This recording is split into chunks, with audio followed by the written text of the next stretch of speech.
I want to talk to you guys. How many of you all hear the words suffering, pain, oppression, and you think, hey, that's something I want. That's something that's good.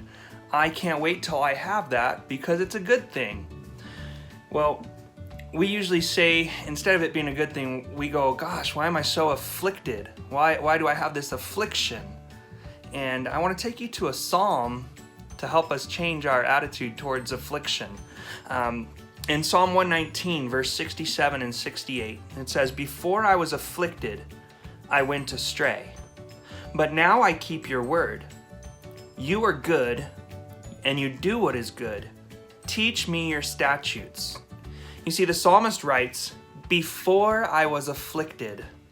And afflicted, as I said, is to have pain or suffering caused upon oneself. It's actually the Hebrew word anah, and it means to be put down, humbled, brought low, disturbed, or oppressed. And what the psalmist is saying the time before that difficulty, the time before that pain and suffering I had, the time before being taken out of my comfort zone, I went astray. And this can be true for a lot of us. How have we gone astray before this time of affliction that we find ourselves in now? Perhaps in our priorities. Maybe this time of affliction is reminding us that our priorities got out of whack, and we're excited to have them getting back in line. Maybe it's our relationships. Have we taken relationships for granted? Are we cultivating and are we developing and building and feeding and growing these relationships like we need to?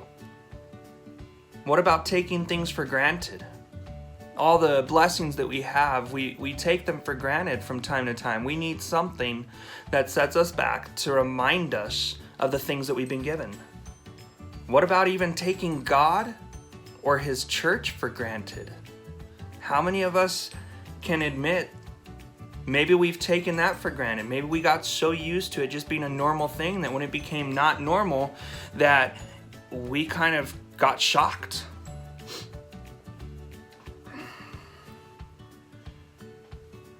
The psalmist says this was before being afflicted.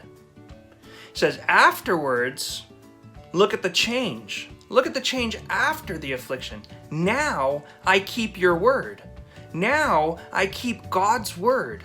And the psalmist recognizes by keeping God's word the goodness of God, that God intends to do good and wants to do good and does what is good. How many of us can say that right now? How many of us are looking to God as good right now, saying, Lord, I thank you for this thing that I'm going through because I can see you are good. How many of us are blaming God or begging God, God, please just make it end. Let it stop. I want to go back. I want to get out of this. I want to be back to normal. And the psalmist recognizes this, and what the psalmist says, they ask God, teach me your statutes. Oh, would we desire to have God teach us His statutes? Look at Psalm 119, jump all the way down to verse 71 now. And he says, "It was good for me to be afflicted so that I could learn your statutes. Instruction from your lips is better for me than thousands of gold and silver pieces." Recognizing the goodness of the affliction, can we look at this and recognize it as the good thing that it is? The way that God has gotten us to change some habits and recreate new habits and new characters.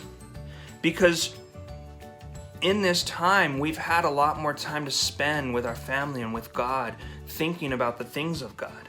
The realization that we should come to is that the instruction from God is better than anything. And whatever He has to do to get our attention, to get us focused on Him again.